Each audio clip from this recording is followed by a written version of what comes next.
it. Our budget challenge is really the capping and earmarking of the remuneration budget of government. It means that we cannot spend more on remuneration because the fact that government has capped the bill means if we get more money, they must take it away under remuneration from someone else. So in fact, the challenge is then that we need to stay within the remuneration budget.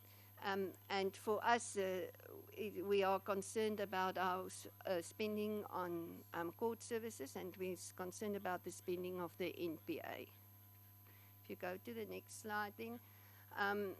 This was I always try to tell a story, and in the beginning of the year, what we were predicting in February, we were saying we would be all right still in this year.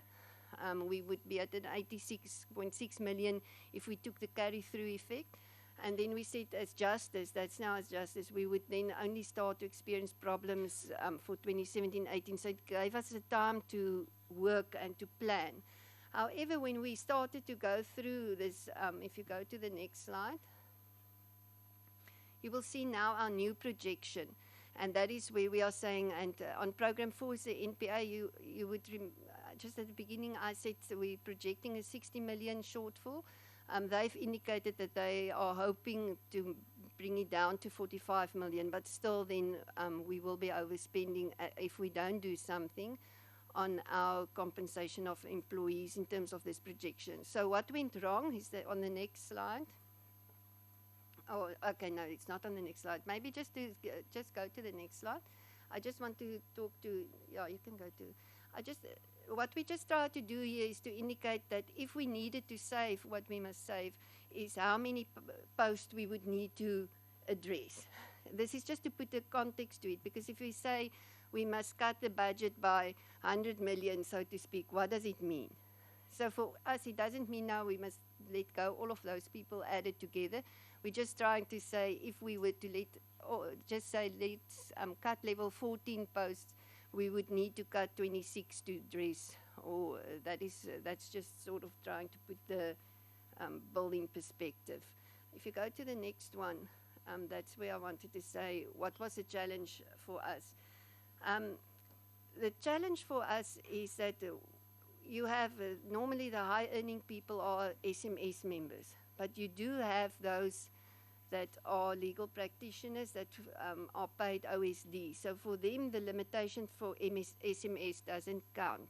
So whereas SMS potentially got capped in terms of the increases, OSD posts don't get capped. So they get continuously the 7% increases or whatever is given. So the higher earned, those that are senior managers that are paid as OSD receive similar increases. So that is one of the challenges for us. The other challenge is that we did not have an idea of the impact of the housing subsidy increases that was implemented. It was, as you know, last year they negotiated the 7% increase, they negotiated the medical aid increase, and they negotiated the 900 to 1,200 rand per month increase. So that actually had created a challenge for us. The impact is quite significant on the remuneration bill. So the remuneration bill, where the budget has increased by 5.6%, you would say potentially it was just 7% increase. It wasn't just a 7% increase. It's actually more like a 9% increase if you take into consideration all the 900 to 1,200 and the medical aid increases. Then below there you can see our appointments and our terminations and our promotions. So what you also find, if people cannot move someplace else, your terminations reduce. So we are seeing that fewer people are resigning and moving currently, if you look at against the past. If you go to the next slide then. Our vacancy rate, there you can see the rate at 30 September 2016 was 8.7%. The question was relating to the levels. You can see that in terms of management posts, we're experiencing higher levels of vacancies, which is in line with what the Minister of Finance requested in his speech, in his budget speech this year. So levels 13 to 16, you can see there we have a 17% vacancy rate. And then you can see at the lower levels, it's much lower. You can go to the next slide then, and the next. This is just to show you our average spending patterns. The blue bar indicates what the budget for the year is. And then the red bar indicates where we were expecting our expenditure, and the green bar is showing actually where our cash flow prediction. So you can see that we are very much on our cash flow prediction, which means that we are actually struggling because we wouldn't want to be 100% on that. If you go to the next slide. This just shows you for the past year how the remuneration bill has increased. So you can see from that graph the steep incline in the remuneration costs. And it is not that we have a lot of people or more people, that we appointed more and created such a lot of posts. It's actually the increase per person that initiated, or that's the reason for this. If you go to the next one, what are we doing to address this? We are addressing this holistically. So from an HR intervention point of view, we are reviewing how we deal with bonuses. We are looking at potential efficiency gains in our support services, because once again, remember that we want to focus on our core. We don't want to reduce anything relating to our core. Therefore, we're looking at our support services. And we're looking at less specialization. Those of you who are aware, there's quite a lot of specialized positions in court, where we are saying maybe the court clerks could be used more efficiently if we take away specialization. And then we are trying to obviously also align within ourselves and see how we can deal with it. Then we are reviewing the second area holistically. We are reviewing our priorities and our mandates. And then we are reviewing the impact of policy on the budget. And specifically, there we are talking OSD, foreign interpretation, and utilization of expanded public works program might assist us if we address those to bring savings about. If we go to the next slide, then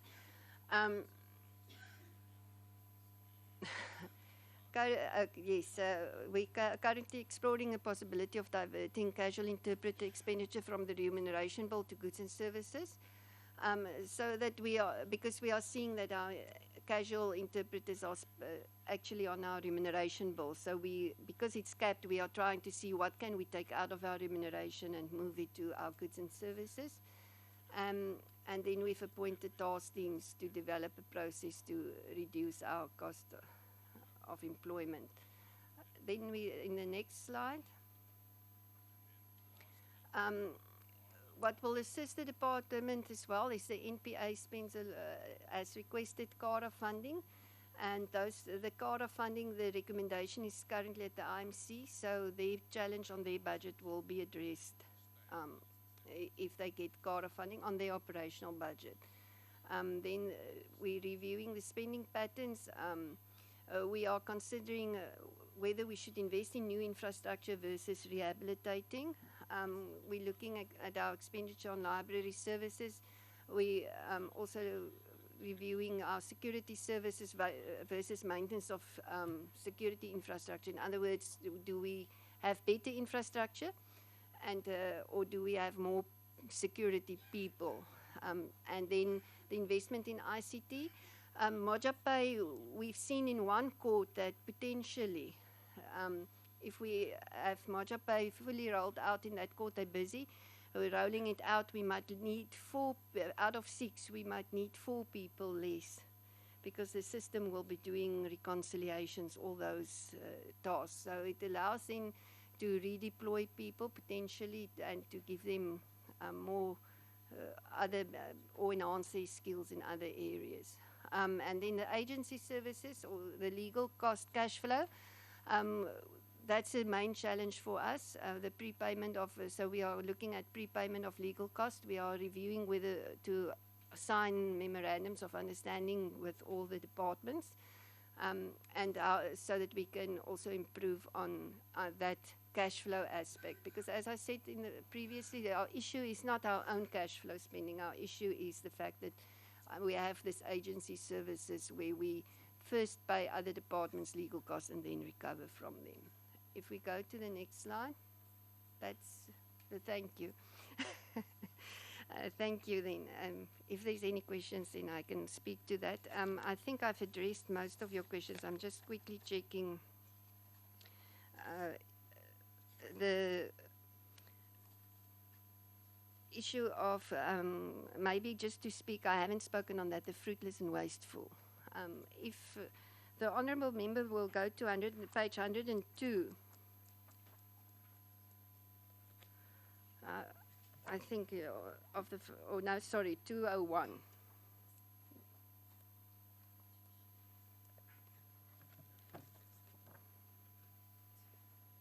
Or 206, let me just see. Oh yeah, it's page 206 of the financial statements. There you will see what happened. It's a note 32.1. It's a reconciliation of the fruitless and wasteful expenditure. What you will see there then, you were asking why it increased so much, and I assume you are referring to the 1.2 million instead of the 484,000. And then you can see below the analysis of what we spent the money on. I think what's important to understand when we deal with fruitless and wasteful, these are, as you can see, those are those that are currently being investigated then. Because if they then found not to be wasteful, we always take in finance the conservative approach. So when we think you've done something wrong, we already declare it. And then when it's taken out, it's considered whether it was fruitless or wasteful. For instance, just to give you an example what happened here, and this is something that's we deal with as fruitless and wasteful, and sometimes I've wondered whether we should treat it as fruitless and wasteful. And it deals with what they call no-shows, people, and that is relating to traveling. So a good example would be, in the past, you could change your ticket, but once it was issued without additional cost. The airlines changed that practice. So now, once your ticket has been issued, if you want to change it, you must pay an administration fee, even yourselves. It's for everybody. So what the moment it's issued. And what happens then, for instance, like a meeting like today, if I had bought my ticket to leave this morning so that I could attend the meeting, now you move the meeting to 9 o'clock. If my ticket was issued yesterday before I received the news, I will have to pay, or the department will pay an administration fee to change that. So that is the no-show. So what we do then is we record that and we determine, was it within our, could we have managed it? In other words, could I have prevented this? If I couldn't, then it's fine. We accept this is the cost of doing business. If it was within my control, the money is recovered from me. So this is due to the changes. I think what's also important to understand here is the fact that SA Airways is running 3 companies. So if I had a ticket, for instance, to Kimberley, I would be flying Airlink. So if you were to tell me, if I were to be in Kimberley today, and you tell me yesterday that I must be here today in Cape Town, if I change my ticket, I pay the money, plus I lose the ticket unless I can use it, must go to Kimberley again within 3 months. And it's the same airline, or it's managed by the same government, but the issue then is that we are paying that, it's not considered the same airline. So I can't say I'm now changing, it just charged me the administration fee for flying to Cape Town now with SA Airways. I must again use SA. Mrs. Rousseau just said there are logistical difficulties. I think sometimes people sorry, Chair, I get into detail, but I think sometimes that's what I think the idea I should maybe express, is that things seem sometimes that it's an issue with the department, whereas there are lots of cases where it's not. And where compliance, which wouldn't count for other companies, count for departments, because it's a compliance issue by law, but for private companies it wouldn't be an issue. And that is where those differences come into. Thank you. Chairperson, thank you very much. I will deal with some of the questions that are within my knowledge in the short time that I've been in the department. Honourable Member Swart raised the question regarding the appointment of the Solicitor General. I can confirm that the position of Solicitor General has not been filled. I did sit on a panel that considered applications received by the department following an advert that was put out. And the panel found the quality of applicants not to be satisfactory. And that gave rise to the need for us to review our approach to the idea of the Solicitor General and how we go about filling that post. And part of what we've considered is the fact that the reason why we haven't succeeded in attracting candidates of the right kind of caliber is because of the level at which we have pegged the position of Solicitor General. So the Minister has taken a firm view that we need to raise the level of the salary, which then takes the salary package of the Solicitor General outside the ambit of the Public Service Act. The most senior person appointed in terms of the Public Service Act is the Director General, which is a level 16 post, which is where the Solicitor General was pegged, and it has now been found that that is not sufficient. So we are at present considering amendments to the State Attorneys Act, which would introduce matters pertaining to the regulation of the remuneration and terms and conditions of employment outside the Public Service Act in order to attract candidates of the right caliber.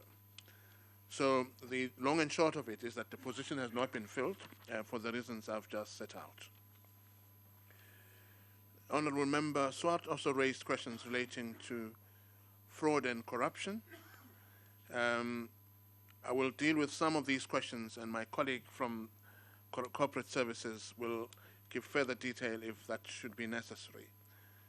Reference was made to 3 justice officials who are employed in the Office of the State Attorney who were arrested by the Hawks sometime in the middle of this year.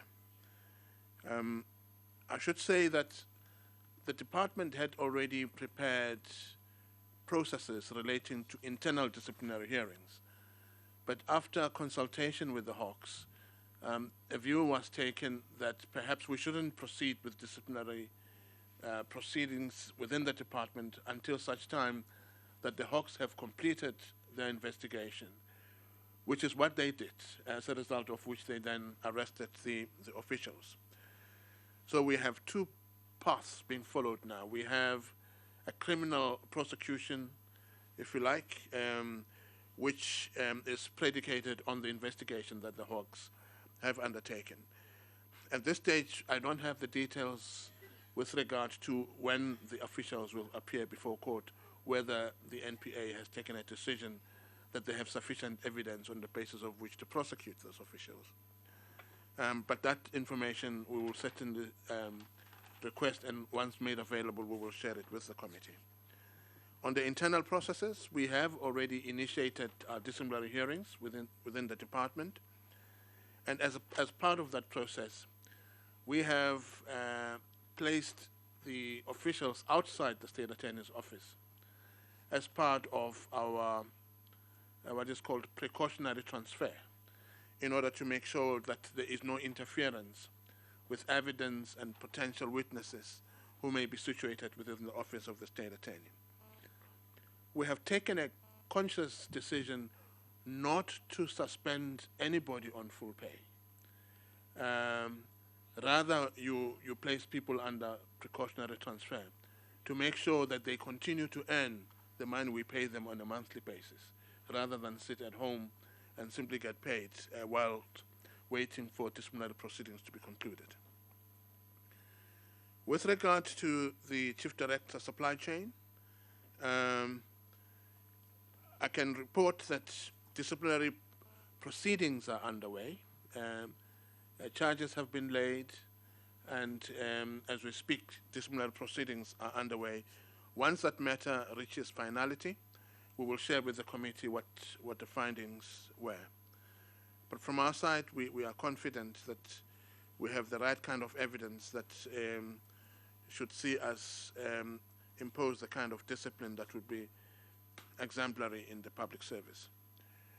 At this stage, Chairperson, I'm unable to say whether or not there are other cases where the Chief Director supply chain is implicated. Suffice it to say that there are a number of instances that have been reported which have resulted in the disciplinary proceedings that are underway being initiated against the Chief Director. So that's as far as we can take the matter regarding those instances of alleged corruption. Honorable Member Majaki made the point that we need to start profiling persons who are implicated in cases of corruption. We take to heart that suggestion. We will certainly start providing that kind of profile. We will carefully examine what the limits of such profiling will be, considering the sensitivities of the fact that people necessarily implicated in a case or allegations being made against them doesn't necessarily mean that they are guilty of it in the end. So we will exercise the necessary caution when we deal with these matters. Chairperson, if you will permit, I will ask DDG Corporate Services to then take some of the matters further, especially with regard to the specifics of certain vacancies which the HR section of the department is specifically dealing with. After that, DDG Skosana will deal with the questions relating to the sheriffs and other matters relating to the courts.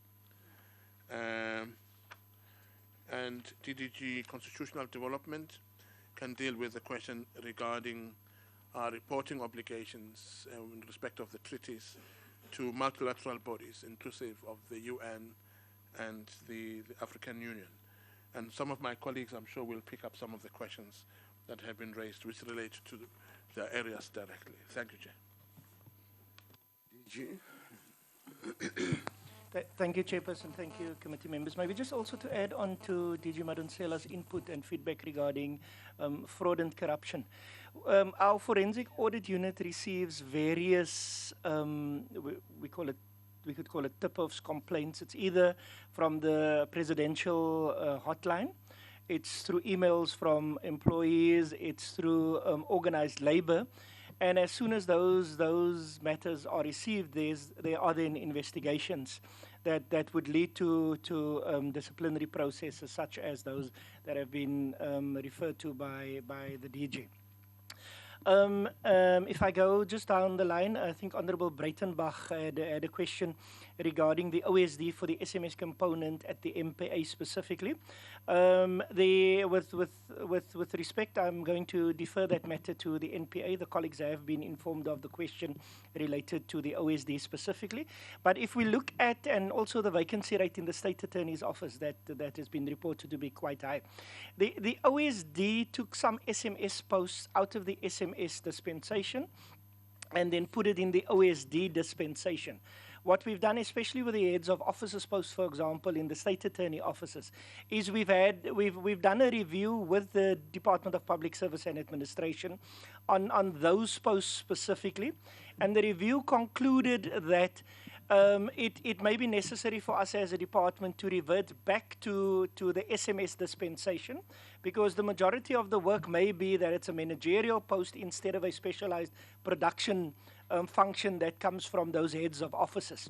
Consequently, those posts have been advertised, and we are in the recruitment process for the filling of heads of officers post in our state attorney post. There was then also the question of I think it's 176 posts that were filled. We would obviously acknowledge that as soon as a supervisory managerial vacancy gets filled, there is the likelihood that somebody that's already in the system could then be promoted to that supervisory managerial post, which then creates a vacancy in that post that that person has exited.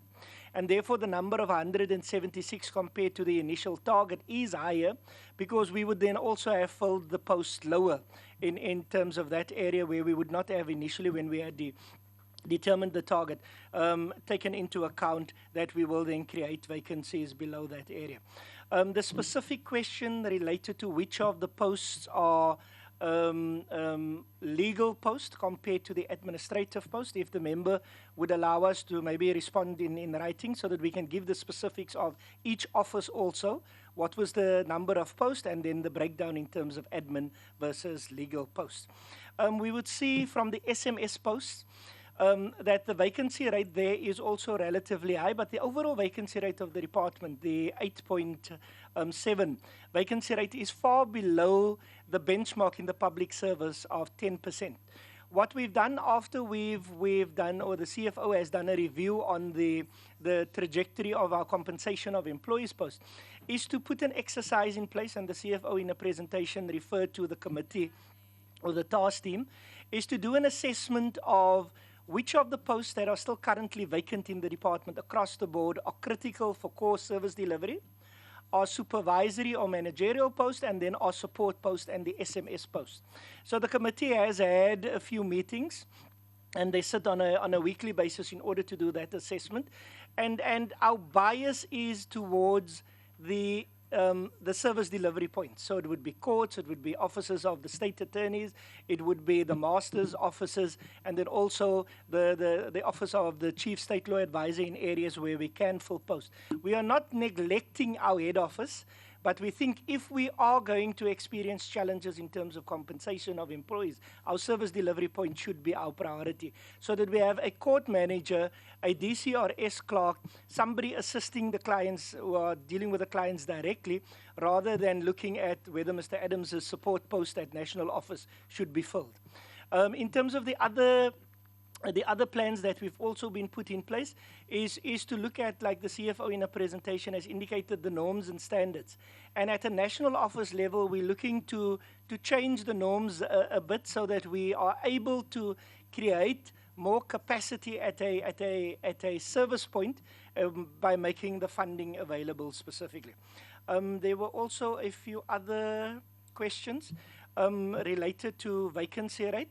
Advocate Skosana would deal with the vacancy rate with relation to magistrates specifically. In terms of the plans that we have in place, I think as a department, we acknowledge that because of the phenomena of natural attrition, we'll probably always have a vacancy rate within the department, so it will never be at the zero level. We always, through our HR planning processes, look at how do we fill the post in the shortest possible position. And for us, it is important that our colleagues at the regional office, who mainly deals with the filling of vacancies at our service points, are capacitated and are provided with the support that they need in order to fill those posts in the shortest possible position time frame.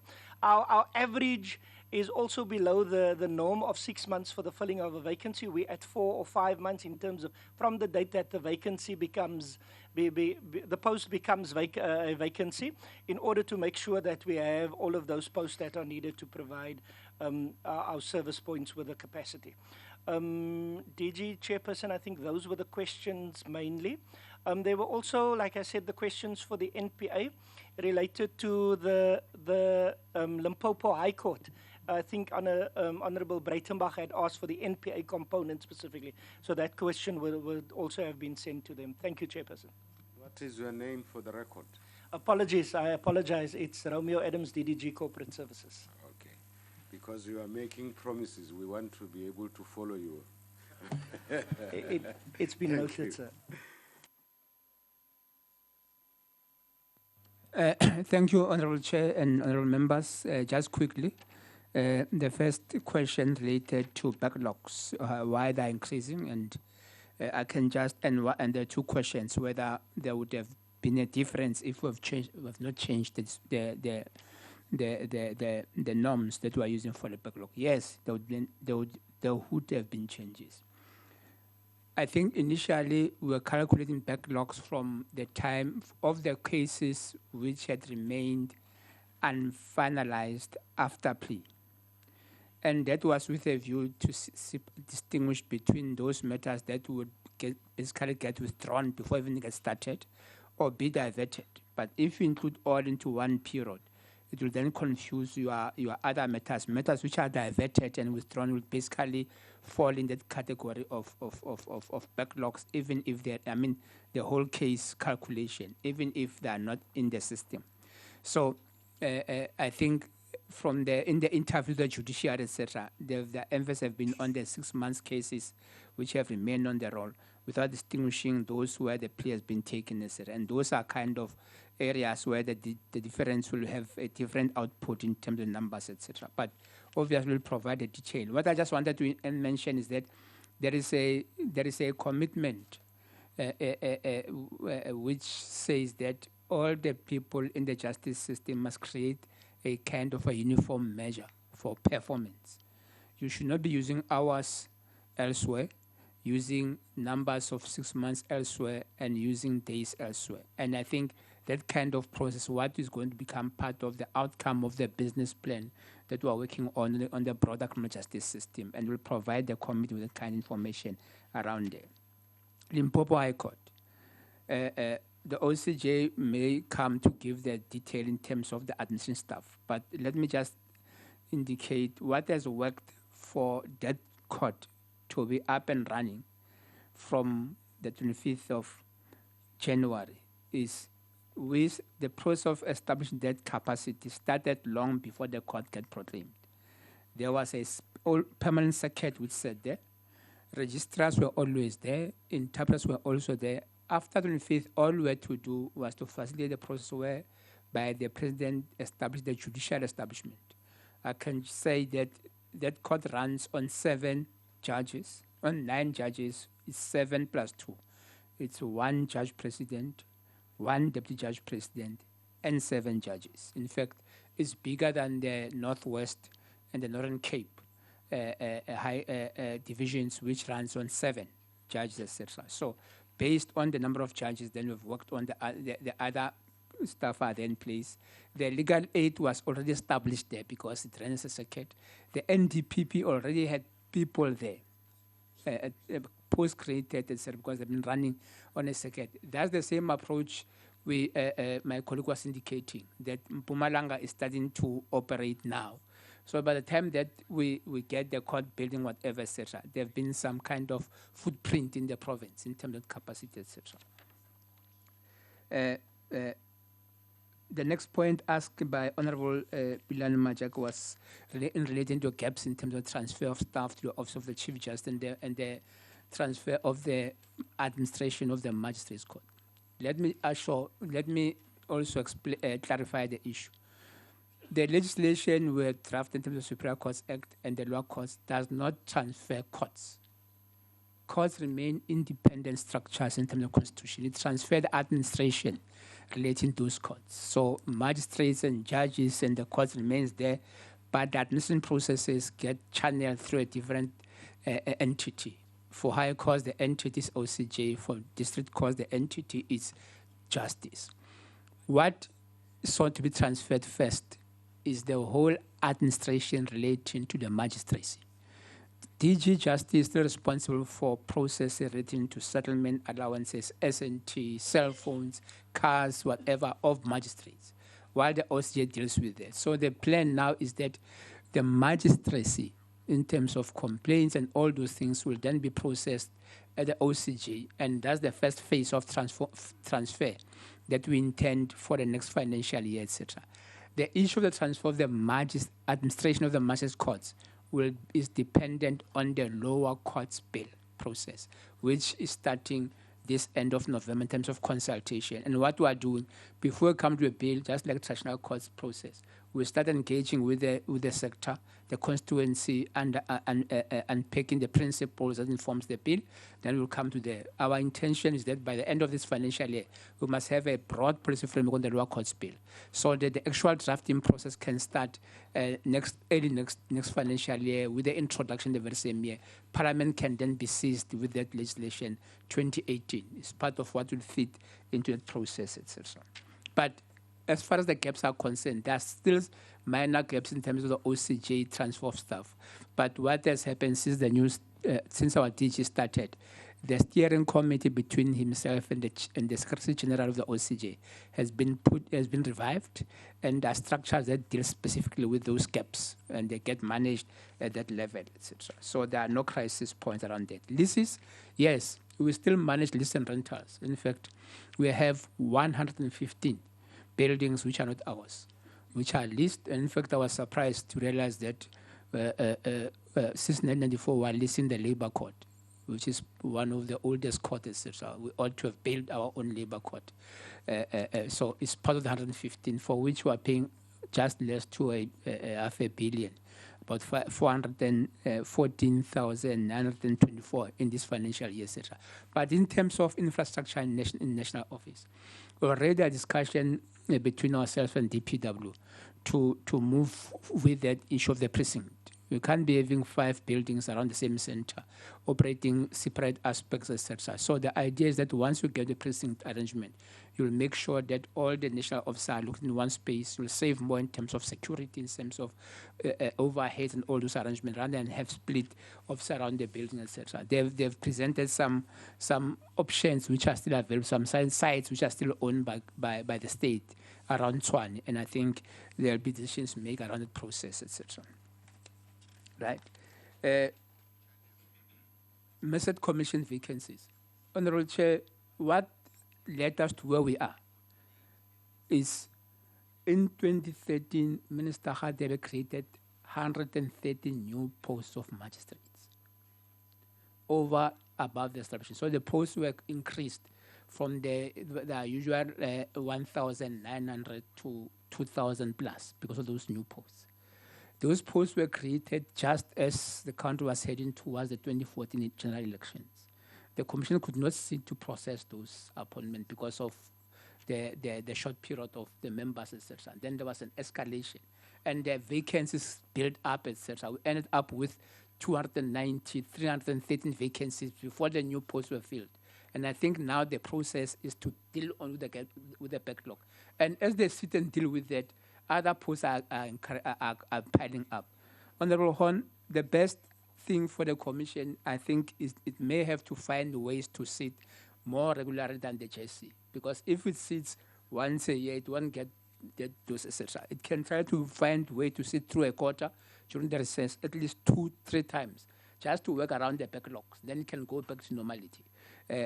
Because if we are going to increase the capacity of the Commission, etc., once the process goes back to normality, it means that there are going to be people who are going to be supernumeraries on the structure, etc. But those are things that the committee can look at as they look around those issues, etc. The next point is the sheriffs. I can say that the Deputy Minister has got delegate functions to deal with the sheriffs. Firstly, it deals with the appointment of sheriffs, and it deals with the issues relating to transformation, including the issues of the area of jurisdiction of the sheriffs, which are part of the rationalization process, etc. There are quite historical factors relating to your profession. I think those are being dealt with. One of the issues, and if it's not regulated in terms of the law, as part of the nonsense, one win the battle. Sheriffs are not required to establish offices by law, as the law stands now. Don't go into the details. Yes. I think we will just need a report on the situation and see how we take the matter forward. Yes. So the idea is that we need to reform the law so that it compels sheriffs to have offices and within a particular range, radius from the court. because they charge from the court, etc. So, and all those are part of what will come into space, etc. The last point, Chair, is that assessment of jurisprudence of the SCA and the Concord. Yes, we received the report in November, December last year from the service from University of Fort and HRC.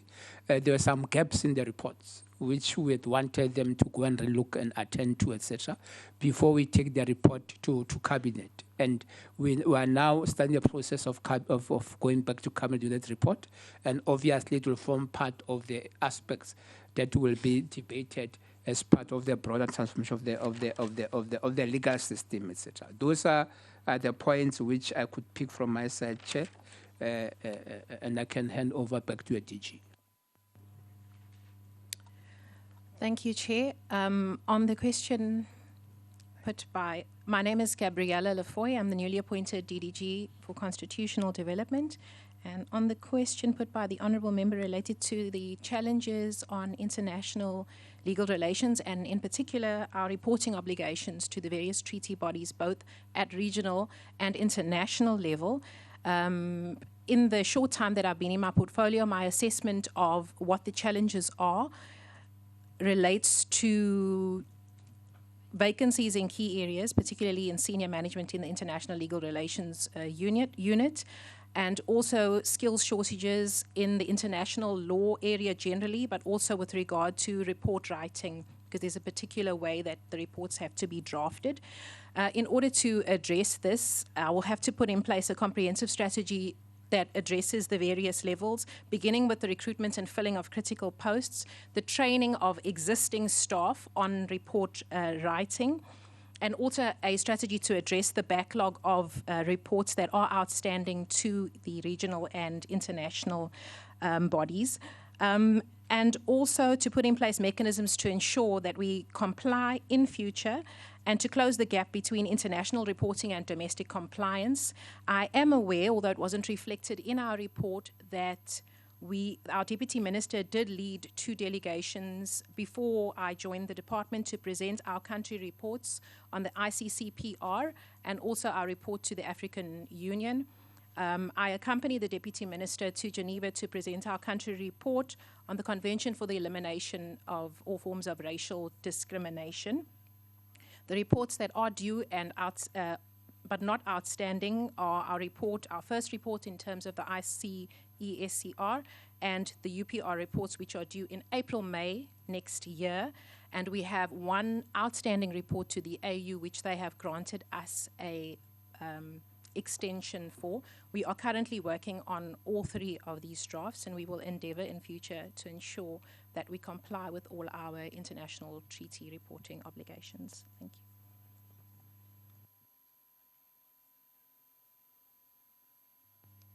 Thank you, Chairperson.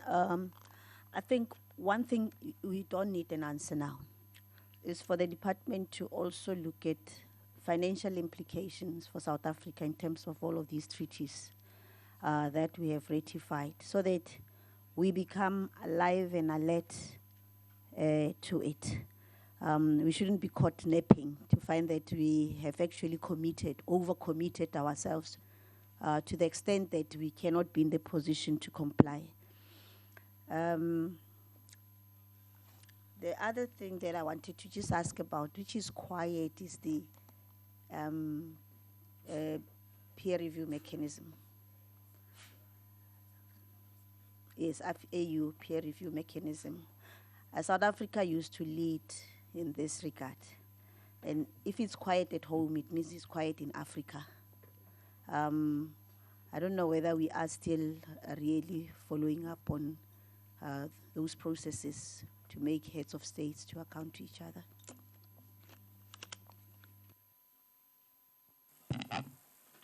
I guess everybody has responded. Is there still not quite. There were specific questions on performance, which the head of strategy will deal with in a moment. Thanks, Chair. There are 2 questions that I'm dealing with. The first one is the IJS transversal. How many cases exactly are we putting on the IJS transversal to date? Chair, we are not where we would like to be on the number of cases that are coming there. Although the system works and works okay, we are not where we are. But I will provide a report back to this House to give exact figures of where we are, and we'll send it to Parliament. On the issue of the decline in performance, we have indicated in our report that there largely are two main reasons why our performance has declined. The first one is, for the first time, we're talking about impact indicators that we didn't have before, that we really struggle to get off the ground. Ideally, we would have excluded them off our plan and dealt them off side, but or of the APP. But because of the importance of them, we thought let's go ahead and commit ourselves to really doing impact assessment on our work, and we haven't done as well as we'd have loved to do. But like I already indicated, many of them, in fact, most of them we have done, but after the deadline. The second issue is around the constitutional development area. I did talk about the vacancies there. We now have a new DDG. We are now appointing people in international legal relations, so we should be able to address that as well. But some of our indicators you have noted, there were marginal drop in performance, a different, or not a marginal drop in performance, a differential of say the target was 92%, we stayed at 91%. So there's quite a few of those as well.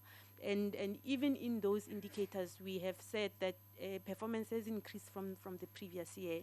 And yes, the context of the performance is that we are experiencing budget cuts throughout. We have been experiencing budget cuts for a number of years, and there has been major changes within the department. We talked about the move to the OCJ, etc., etc. So there were some context, but by and large, even with the 70%, we indicated that service delivery has been or service has been delivered, even in those indicators where we did not get 100% achievement. Thanks, Chair.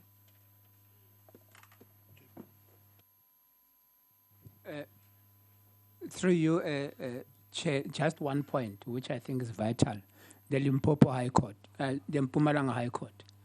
One, yes, we have taken note of the need to create capacity around project management, especially from the people with the necessary capacity with infrastructure, so that you avoid what happened. What happened is that initially, through the engineer's report, the main supply for back services was going to be drawn from 200 meters or so.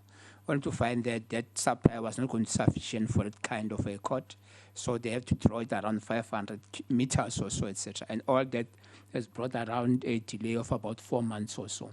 But all these things will be taken care of by creating capacity within ourselves to run that process. Regional offices have been structured to have a director's post, which was initially used for court operations, to be somebody who brings the necessary skills around facilities. And those will make sure that all the facilities projects across all the provinces have got somebody with basically knowledge of that environment and are able to advise the department and interface with the public works department. But I can say that our delivery target now for the Limpopo, for the Mpumalanga High Court is mid-June 2017. So we are able to get, likely to get handover, taking into account all the issues underway, the access road as well as the back services.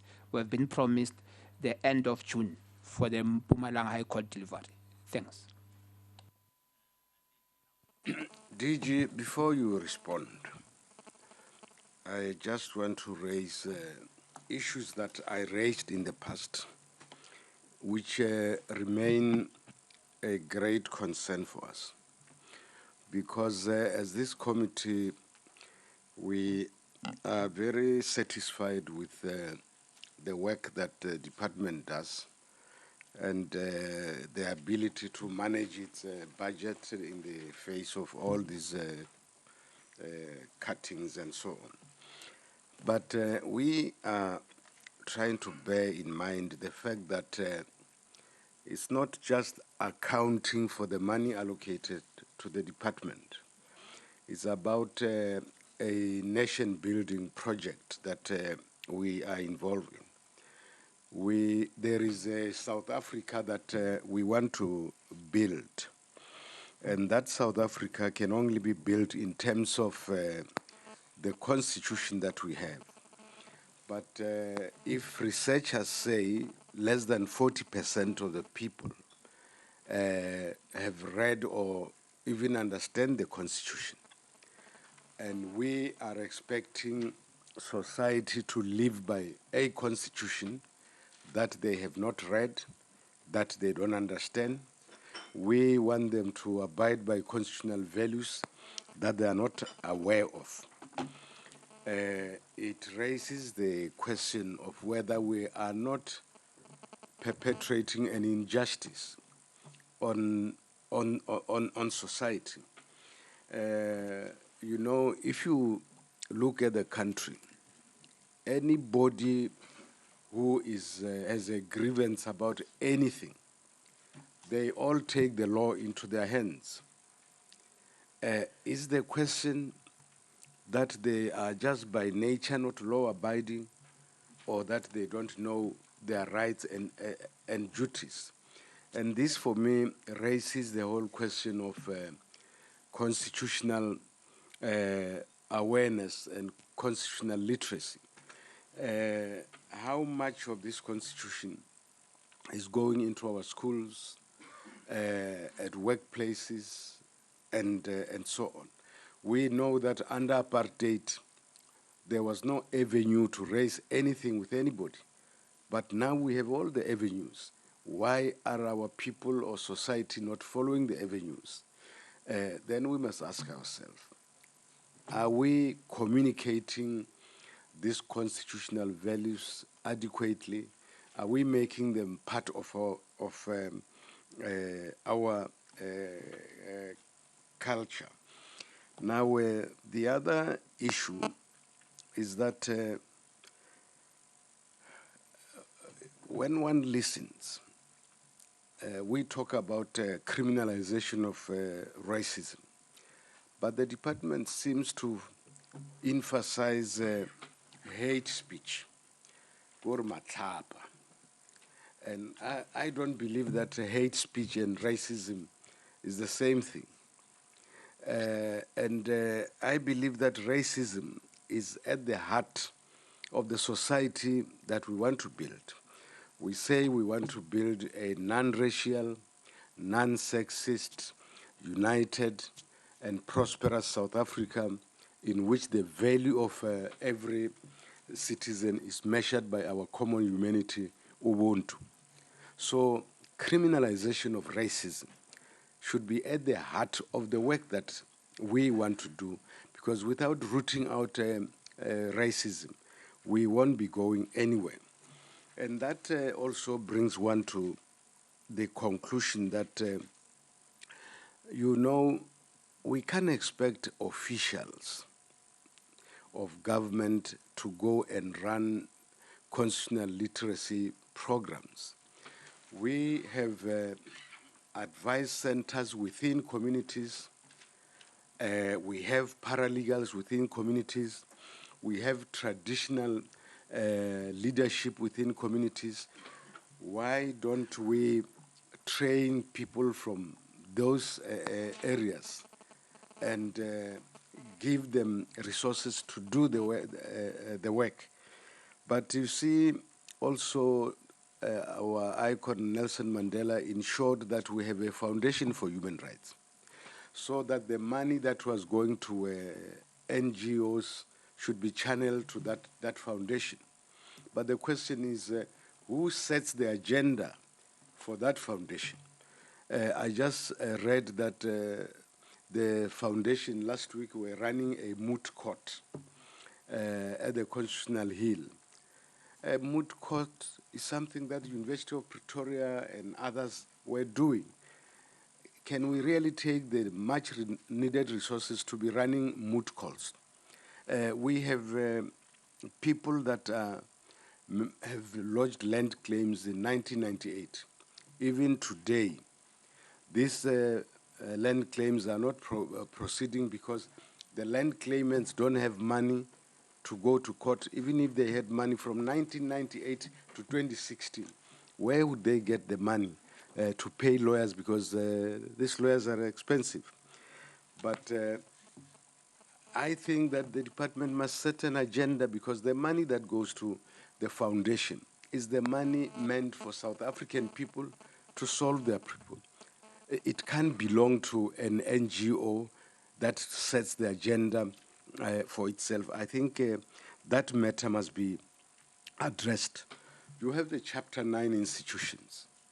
All of them focus on tracing and chasing and getting people arrested. But all of them have a program for education, human rights education. How much of that human rights education are they doing? Are we having a society that is under suspicion that must be chased by everybody?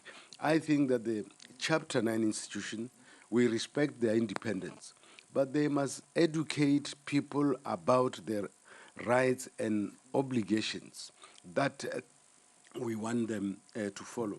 I can tell you a sad story that on Sunday this week, I got a report in Vembe in Limpopo of a veteran from the army who is 102 years, who claimed land and chieftaincy, and nobody cared about him.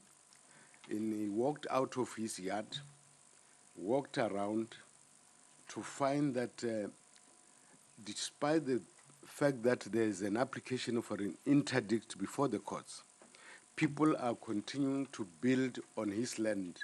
And he collapsed and had a stroke, and as I speak, is in hospital.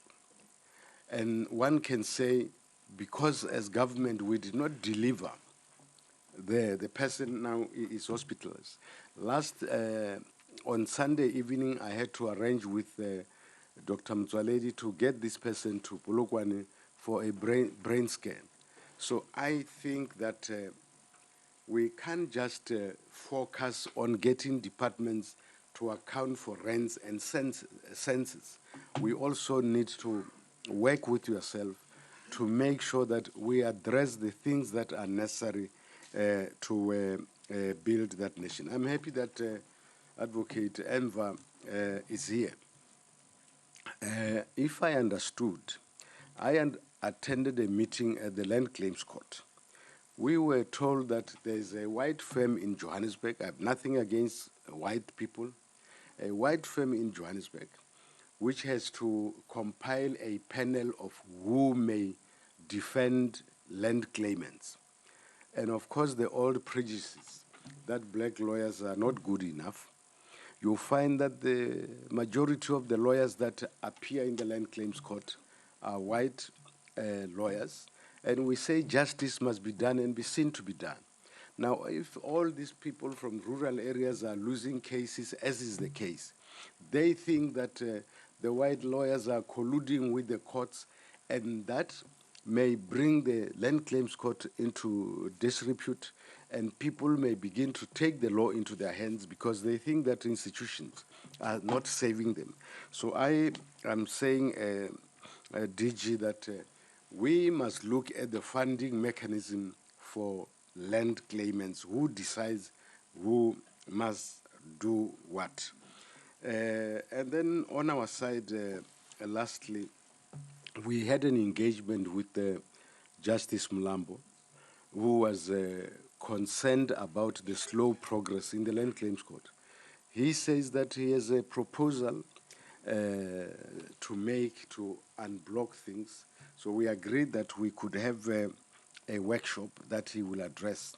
But we also believe that in that workshop, we need Legal Aid South Africa, we need justice, we need rural development, we need COGTA, because sometimes we are not making an impact because we work so much in silos that we don't achieve the desired results. But I must conclude by saying, DG, I'm happy that upon entrance in your office, you have prioritized transformation, and you have a plan to do things differently, and we are pleased that at least it won't be business as usual under your leadership, and thank you very much. I'll leave it to you to conclude, make your concluding remarks. Chairperson, thank you very much. We've appreciated the opportunity to interact with the committee, and there are one or two instances where we said we will submit information later, especially statistical information. But by and large, we've made our best efforts to respond to the questions that have been raised by honourable members. Chairperson, I realize the constraint of time, but we were requested to also present the first quarter performance report. It has been circulated on time to members of the committee. I wonder, in light of the time constraints, whether the committee would guide on how best to deal with it, whether this is deferred to another time or... We have the whole day, so be free to do your work. We don't want to disadvantage you. Okay. No, thank you very much. I just heard that the NPA is in the room and they were expecting to commence with their presentation around about 12.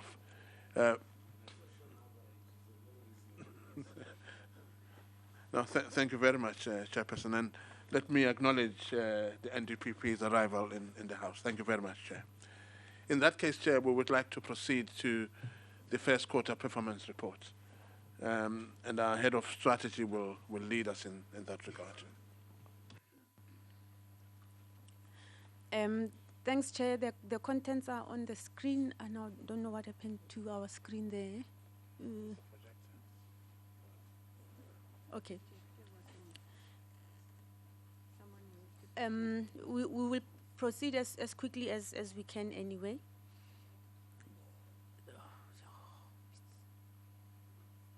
I don't know what happened here. It's fine.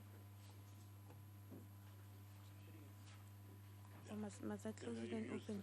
Just do that, yeah. Yeah, use this one. Okay, let me. Don't put it on slideshow.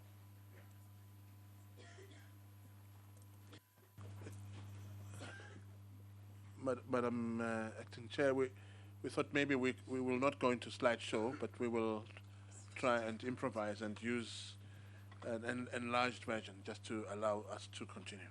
Thanks. Chair, being mindful of time, we will then also focus on the areas where we haven't done very well, and we will take it from there. And maybe I should go straight to slide number 6. Let me just make it a little small. Of the programs that we have in the department, we reported again 69 indicators, and of those 49 have already been achieved. Under Program 1, 71%, Program 2, 78%, Program 3, 79%, Program 4, 64%, and Program 3, 50% as indicated. And then we will deal with the ones where we haven't achieved our quarter 1 targets. Moving to slide number 9, we've achieved all our targets within Objective 1. We move on. Similarly, Objective 2. The first one under Objective 3 is about the number of fraud and corruption staff awareness workshops conducted. Our target was to do 15. We only came to 13, and this was just due to logistical issues. There is indication that in the second quarter we will be able to meet the target, so it's not a worry at this stage. Moving on to slide number 12, number of public bodies trained on implementing PAIA. As a department, we are responsible for PAIA implementation for the whole of government.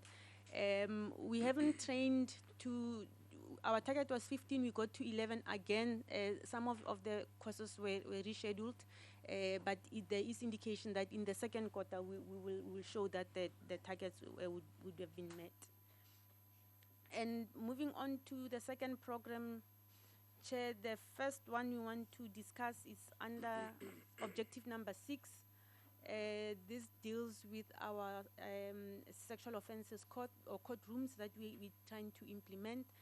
Our target was to do two. One was done, one has been delayed by logistical processes, in fact, supply chain processes here and there.